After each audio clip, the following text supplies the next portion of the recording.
aside from being a world-class clinical physiologist, he's a world traveler. He has extensive writings, includes a series on the economics of money. That is available on his website. He's fluent in 4 languages. The theme he has chosen for his campaign is faith, personal responsibility, family, and enterprise.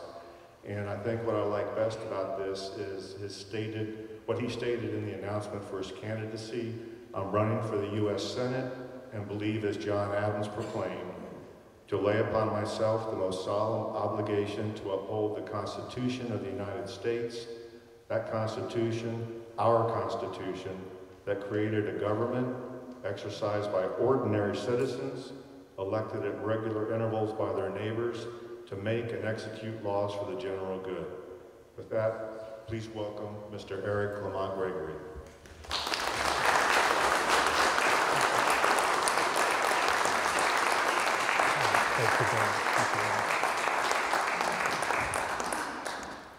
Thank you very much, and it's a pleasure to be here this evening.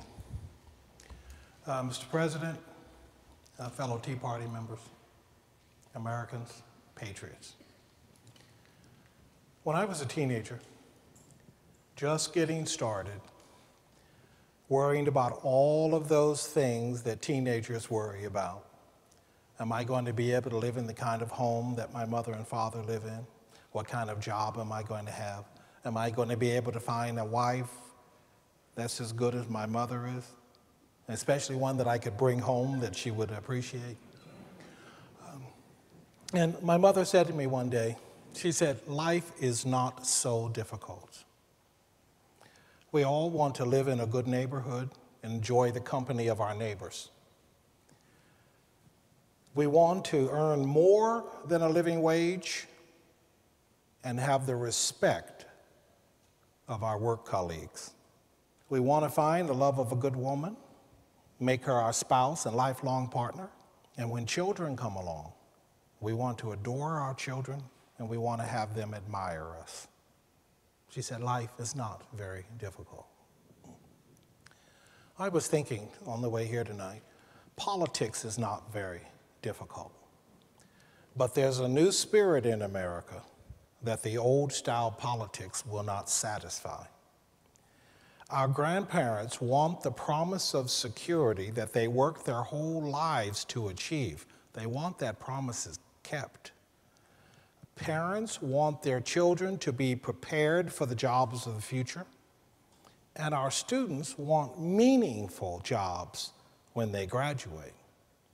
We as citizens expect that a government that can run up an enormous debt should be wise enough to pay it off. And we expect our politicians and our elected officials to be wise enough and have the strength of purpose to restore this country to its standing as a world leader. I want to suggest to you tonight that Abraham Lincoln was just such a leader.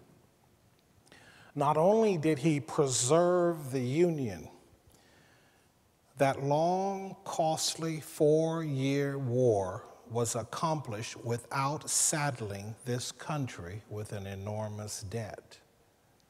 And tonight we're going to discuss the purse and the sword and how Lincoln was able to do that and what that tells us about what we should be doing today. Not only did Lincoln's monetary policy not saddle us with a debt, we launched the Bureau of Mines, the Continental Railway, new farm machinery came into existence, new tools for industry, higher education was free, government invested in all branches of the sciences, and in fact, by the end of the war, one worker could do as much work as 2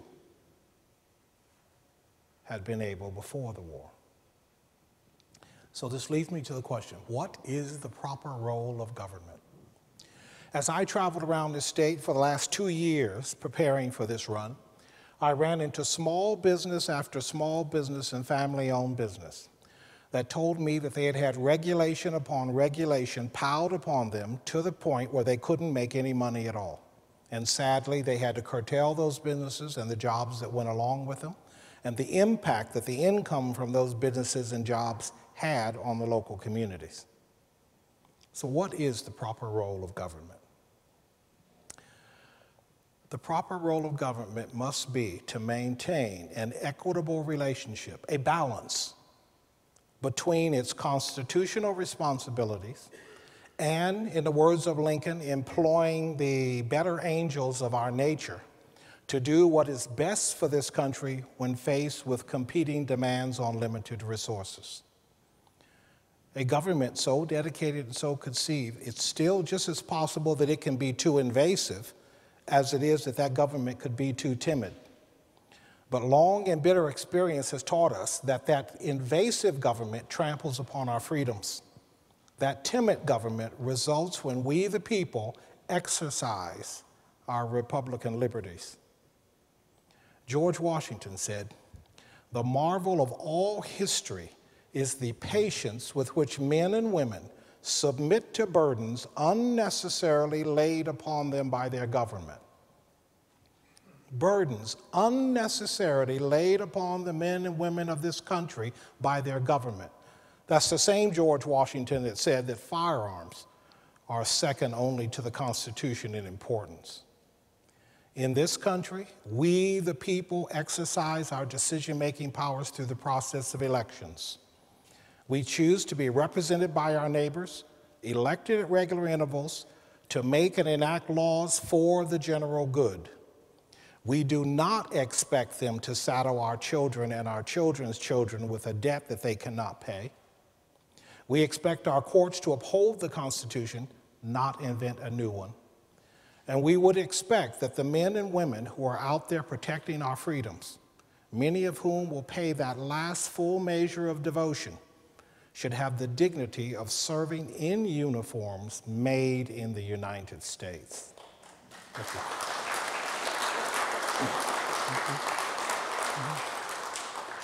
In 2010, the voters of this country, enthused by the Tea Party, sent a new group of legislators to Washington, and with a clear message. The voters of this state sent a new group of legislators to Columbus and a new chief executive with a clear message. We want America back. We want back that America that understands that it is the interest of the working man with which we must be concerned. Because when the American people work, the American people save.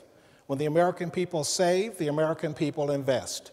When we work, save, and invest, America prospers. And we want back that prosperous America, and we get it back by putting America first.